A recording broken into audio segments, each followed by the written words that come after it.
everybody, this is Francisco Martinez, and I'm taking a look at the NVidia Shield, a portable gaming device that is powered by the Android OS. So it looks like this device is trying to go for two kinds of gaming markets.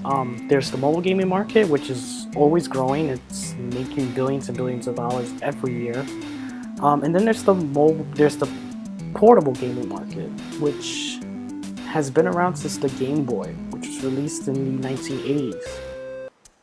So this thing is actually pretty powerful. It has an NVIDIA Tegra 4 quad-core mobile processor with 2 gigs of RAM. It has a really nice 5-inch HD display, and the controller can almost be compared to the Xbox 360 controller, which is universally reviewed as one of the best controllers around. When I did my research, I decided to look up a review on IGN, and I also saw 2 YouTube videos that reviewed it from Mobile Tech Review and Engadget, and they both give their pros and cons about the device.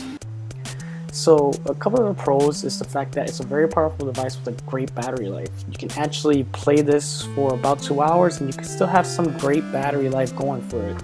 The controller that is attached to the screen, which is a very strong screen, you can move it around to any pivot you want for the best kind of view.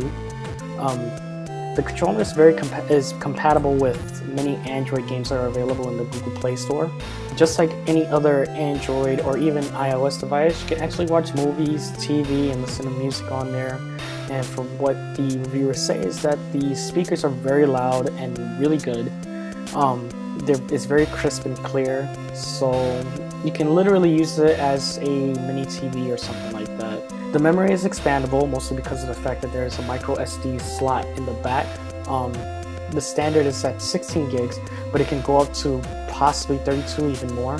One of its biggest features, which is PC streaming. You can actually play the games that you have in your Steam account. The problem is that you have to make sure that they're compatible with the controller. But the list is growing for that. I noticed that somebody was playing BioShock and Call of Duty, so those are really big games, and that means that people and developers are really interested in this device. This is great for PC players, but it's also one of its biggest downfalls. One of the problems is lag in both the software and hardware departments of this device. The Engadget reviewer was experiencing lag with the PC streaming.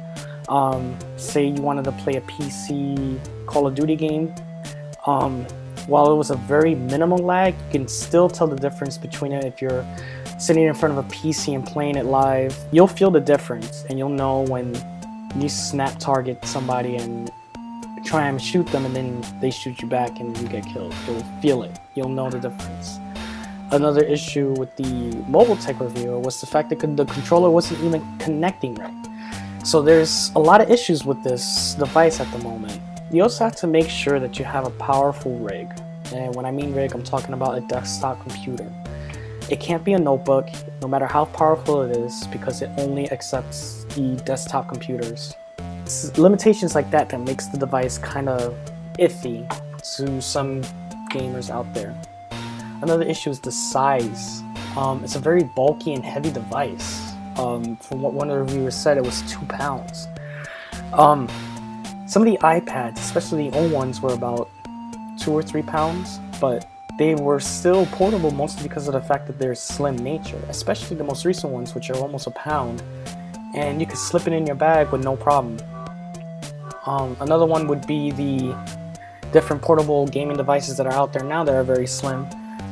Even the Nintendo 3DS XL actually is slimmer than this device, and it weighs less, and you could just put it in your back pocket or in a small bag with no problem. Which leads to another issue compared to the portable devices, which is the library. Despite the fact that you have Android games to play on this device, you can't really play your PC games on this Shield without a reliable signal. And even if you can, there are so many restrictions on certain games that you don't even know if the game that you want to play is compatible to the device. Then there's the fact that there are releasing games for the device that are hand-built for it, like Portal and Half-Life, but those are very slim pickings. Like, those are the 2 games that I've noticed that are currently out that you can actually play on it, that are big name titles, that aren't like Angry Bird or anything like that. And that's kind of its biggest problem when it comes to its competitors. The Nintendo 3DS and the PlayStation Vita provide an extensive library, and they do almost the same thing as the Shield. They also do streaming with TV and movies. You can listen to music on them. So it's a really hard sell as a portable device. And then when you look at the mobile device forefront, you have your iPads and you have great Android devices, say for example the Nexus line, which provide great mobile experiences for any user that picks it up. And there's so many different kinds of devices to choose from that this kind of sits in the middle. It doesn't do anything outstanding. It doesn't do anything that makes it a great device to own as a gaming device, or at least at the moment. Maybe when the gaming industry improves on the PC streaming or the gaming streaming, so that people can actually play games on a Wi-Fi connection with no problem, then maybe this device can actually work. But until then, it's still a little tough to say. It's a real hard sell, especially at a $200 to $300 price tag. So if you want a real authentic mobile experience, I think it's best that you look somewhere else, especially when you want a portable mobile experience. You have already 2 great choices. And then if you want a great mobile experiences, you have a long list of great features. But if you want to give this a try and you appreciate the PC streaming, you appreciate the fact that you could sit at home, relax, and actually play your games on a smaller device without having to have everything on, like your TV on, your screen on, then this is actually right up your alley.